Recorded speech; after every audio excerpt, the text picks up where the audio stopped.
안녕하세요 여러분, 김정현입니다. 제가 상업 인테리어를 하다 보니까 창업을 준비하시는 분들을 많이 만나 뵙게 돼요. 이분들을 만나보면 처음부터 철저하게 준비가 잘 된 분도 계시고 아예 아무런 준비 없이 막연하게 창업만 하시겠다는 분들도 계셨어요. 그래서 오늘은 창업하는 데 있어서 어떤 부분을 중점적으로 생각해야 할지에 대한 말씀을 좀 나눠보겠습니다. 영상 보시기 전에 좋아요하고 구독 많이 눌러주시면 좋겠습니다. 창업을 준비하고 계신 분들을 만났을 때 충분한 예산을 가지고 계셨던 분들은 거의 없었어요. 설령 예산이 충분하다고 해도 부족하게 느껴지고 실제로 예산 책정을 잘못해서 상담하는 과정 중에서 제 앞에서 눈물을 터뜨리셨던 고객도 계세요.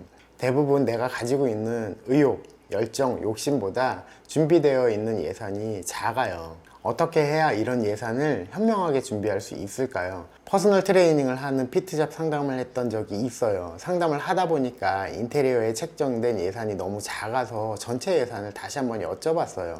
보증금도 있을 거고 운동 장비대도 있을 거고 인테리어 비용, 예비비, 기타 등등 들어갈 비용이 많은데 특히 운동 장비에 너무 많은 예산이 책정되어 있는 것 같았어요. 보증금이나 운동 장비대 같은 경우는 꼭 있어야 하니까 그쪽을 우선순위를 두다 보니 항상 인테리어 비용이 후순위로 밀려나서 줄어드는 경향이 많은데 저는 생각이 좀 달라요. 운동 공간뿐만이 아니라 카페 창업을 하실 때도 커피 머신 같은 장비에 너무 많은 비용을 쓰시는 분들이 계시더라고요. 창업을 할 때는 내가 좋은 공간을 만드는 것도 중요하지만 내 매장에 찾아올 고객의 입장에서 생각을 해봐야 돼요. 운동 공간에 비싼 고가의 장비를 들여 놓았는데 고객이 왔을 때 와, 운동 장비 정말 좋네요, 이 운동 장비에서 하면 운동할 만 나겠어요 하실까요? 대부분은 잘 모르세요. 운동 장비가 정말 좋은 건지 아니면 나쁜 건지. 고객 입장에서는 여기서 내가 운동만 할 수 있으면 되는 거죠. 장비라는 게 고객이 볼 때는 그래요. 오래도록 운동을 하신 분들만 그 장비가 좋은 건지 나쁜 건지 알아볼 수 있다는 거죠. 그러다 보니 내 욕심에 장비에 고가의 비용을 투자하게 되는 거예요. 오래전 일이지만 최고급 운동 장비를 준비하셨다가 매장을 정리하면서 헐값으로 팔아야 하는 상황에 놓이게 되니까 팔지도 못하고 그렇다고 안 팔지도 못하는 그런 애매한 상황에 놓였던 고객을 실제로 본 적도 있어요. 그렇다면 매장에 방문한 고객의 눈에 처음으로 들어오는 게 뭘까요? 분위기죠. 이 공간에서 정말 운동할 만 나겠는데 하는 그런 분위기를 본다는 거예요. 이 분위기를 만들어주는 게 인테리어죠. 여기서 생각해 볼 게 있어요. 인테리어는 기능적인 부분만 충족을 시키는 작업을 할 수도 있고 이 기능에 더해서 미적인 부분, 디자인까지 함께 작업을 하는 경우가 있어요. 기능적인 부분에서만 만족을 하겠다라고 하면 인테리어 회사를 찾으실 일도 없어요. 주변에 있는 작업팀을 찾아서 몇 분 섭외를 한 다음에 내가 원하는 대로 이렇게 저렇게 만들어줘라 라고 하시면 되는 거죠. 그런데 한 가지 놓치고 있는 게 있어요.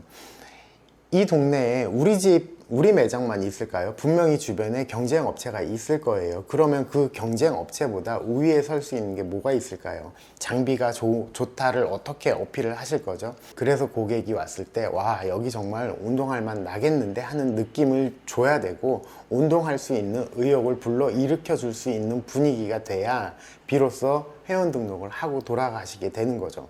2, 3년쯤 전에 필라테스 스튜디오를 오픈하신다고 해서 상담을 했던 적이 있어요. 거기 원장님은 강남에서 경력을 오랫동안 쌓으셨다고 했고, 그러니 나는 페인트 칠 정도만 해서 최소한의 비용으로 매장을, 스튜디오를 오픈할 것이다 이렇게 말씀을 하시더라고요. 그래서 제가 반문을 했어요. 혹시 원장님께서 오픈만 하면 기존에 기다리고 있는 회원들이 있으신지, 혹시 오픈만 하신다면 원장님께서 필라테스 업계의 인플루언서라서 막 이렇게 회원들이 찾아오고 그런 선생님이신지를 여쭤봤어요. 이 두 가지 질문에 둘 다 아니라고 대답을 하셨고, 저는 그렇다면 이렇게 최소한 인테리어, 최소한 페인트 칠만 해서 어떻게 마케팅하고 어떤 경쟁력을 가지고 가실지를 여쭤봤어요. 이 원장님 얼굴 표정 되게 어두워지시고 다시 생각을 해보겠다라고 하셔서 이제 돌아온 적도 있어요. 실패하려고 창업하시는 분들은 없죠.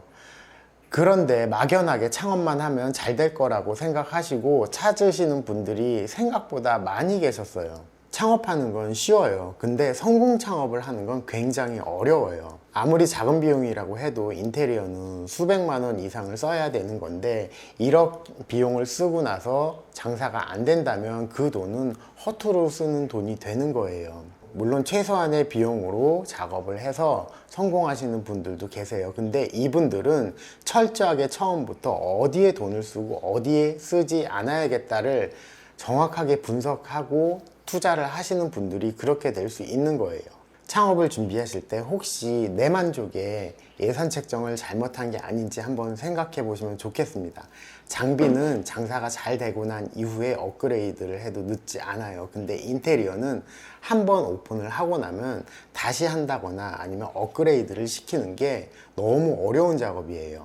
늘 매장에 방문할 고객의 입장에서 생각해 보시고 예산을 책정하시면 좋겠고요.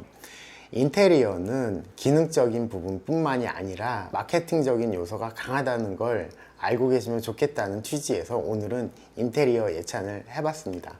오늘 영상은 여기까지 할게요. 감사합니다.